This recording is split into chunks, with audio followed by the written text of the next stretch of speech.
Guys, welcome back to my channel. It's your girl Rose, and you know how we do it from the R to the O to the S to the A. That's Rose for you. So in today's video, I'm going to talk about procrastination. We're going to talk on what is procrastination, what causes procrastination, and also how to avoid it. So that's all what we'll be discussing today. So stick around, don't go anywhere.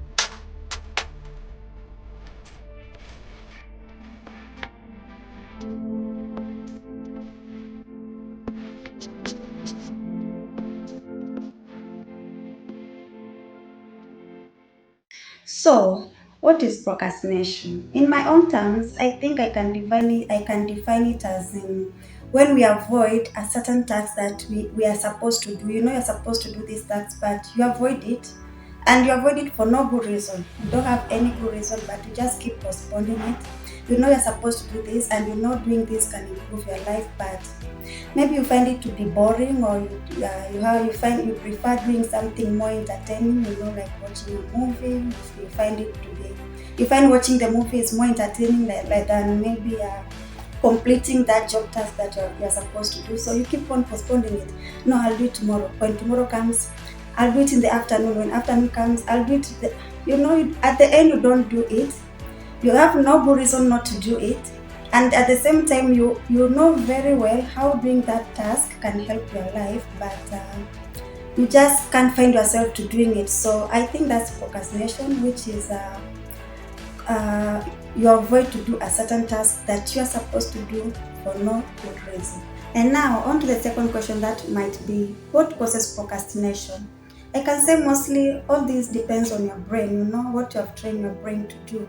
You might find that the task you're supposed to do is maybe boring or stressful.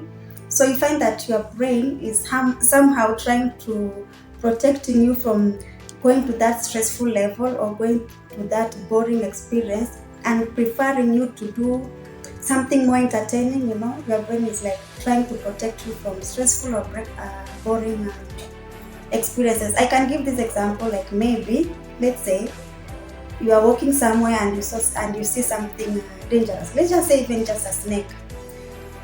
Mostly, or maybe an animal. Mostly, your brain will tell you to run rather than fight that animal or whatever something scary you have seen. Your brain will tell you to run than fighting. You know why? Because your brain is trying to protect you from any harmful thing that might come if you decide to fight it.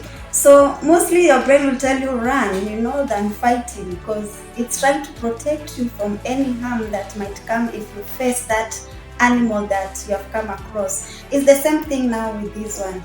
You find maybe the task you're supposed to do is quite a challenging task.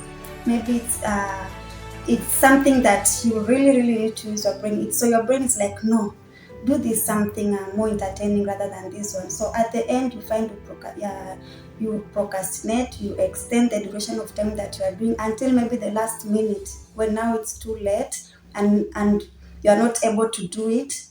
And by this, you always find yourself stopping yourself from progressing forward. You are always there because you don't have this power or this energy to get through this procrastination stage and to really face the challenge that is ahead, to really face the task that you have to do that can help you improve your life. So I think that's what mostly causes procrastination: not being ready to face something more challenging. Your brain not allowing you to face something more challenging or something that you feel is boring, and your brain preferring you to doing something more entertaining, watching a movie, going out, something of sort. So I can say that's what might bring procrastination.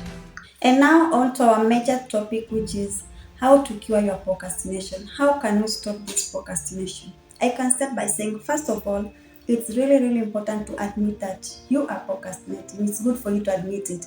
And as we say that this procrastination always starts from your brain. So if you admit it first, you know you're procrastinating, and then you try and ask yourself, what is the reason behind my procrastination? What makes me to procrastinate? Why can't I face this task and completely do it?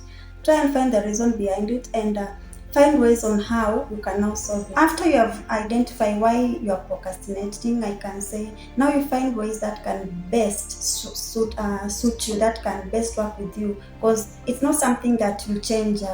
As in, it's something that will be a gradual process for you to change from this procrastination process into doing something now that can be beneficial to you. I can give this example of a drug addict that he or she knows that she's a drug addict.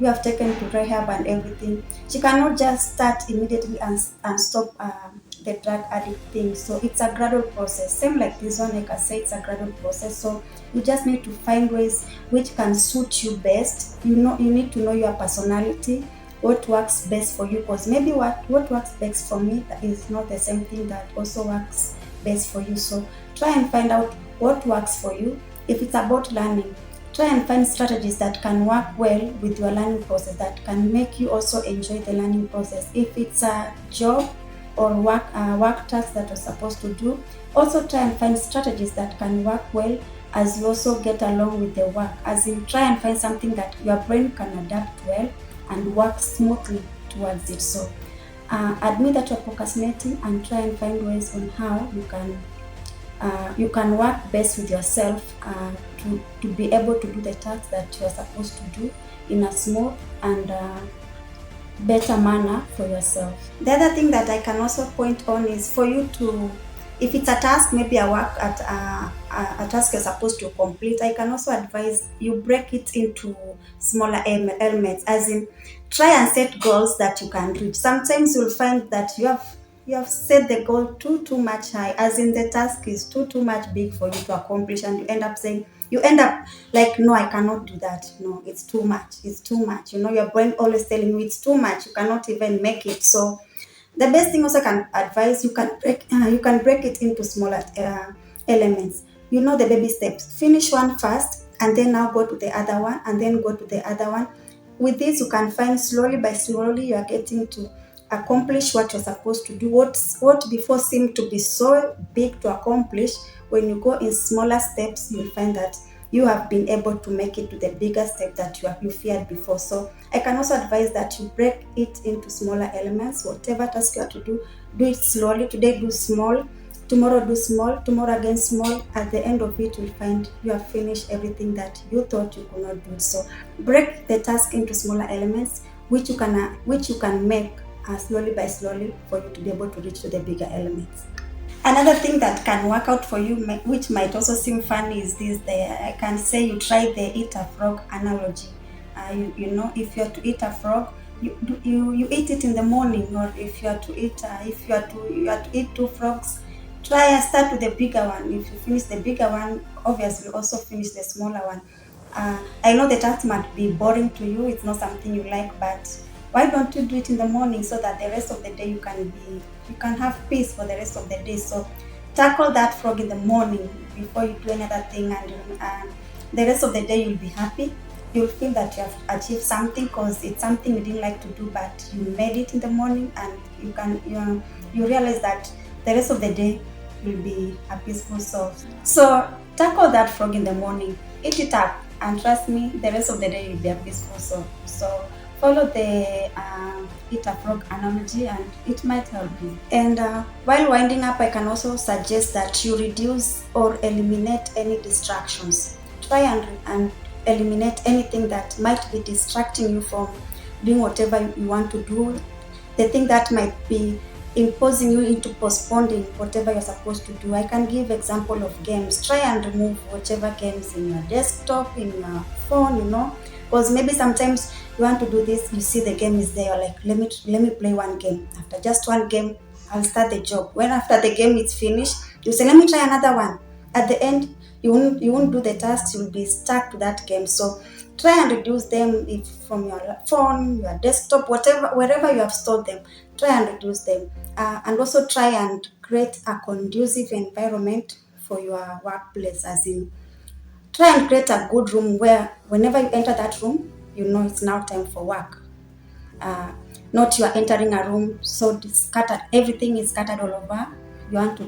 You don't know where to get this, you don't know where to get your stuff which you use for work, because it's not arranged. Try and arrange your working place so neat. Whenever you get there, you feel this motivation that everything is on set and you are ready to work. So reduce distractions. If it's about social media, I can suggest you find a specific time where you enter that social media, you answer your messages and everything. From there, you know you are done with that social media and now you focus on the job. That can help reduce distractions, keep your workstation so neat and conducive for you to work. It can help you. Before I wind up, I would also like to share this rule, the 3-2-1 rule. Trust me, it's also beneficial. It might sound funny, but if you try it, you can see that it can really help. Which is you count 3-2-1, you start your work. It's like a psychological bridge between the challenging task that you have to do and your brain. As in now you prepare your brain like 3-2-1, and then you just start. You stand and do the job. It really helpful. By the I worked with it and it was somehow magical. It helps. You just prepare your brain 3-2-1, stand up. Don't wait even another second. 3-2-1, stand up and face the job. It can do magic to you. So that's it for me, guys. Those are my tips on how to cure procrastination. I followed them in a way and they are really working for me. And also I can also suggest, don't forget to reward yourself. Once you accomplish that big task, don't be selfish or mean to yourself. Reward yourself also. Celebrate. If it's an ice cream treat, treat yourself. As in, reward yourself so that you can also be stronger to face another challenging task ahead. So whatever you do, also don't forget to reward yourself. So that's for me, guys. I hope these tips will also help you to cure procrastination, because it's something that can hinder your progress and your dreams. So it's something that it's really important for you to take care of it, as in to try ways on how you can stop it or how you can cure and heal from it. So I hope those tips will help you. It was nice and I was happy to share this with you. If you liked it, don't forget to give a thumbs up, and don't forget to subscribe if you have not, so that you can get a notification every time I upload a new video. That's for me, guys. Until next time, stay blessed. Bye bye.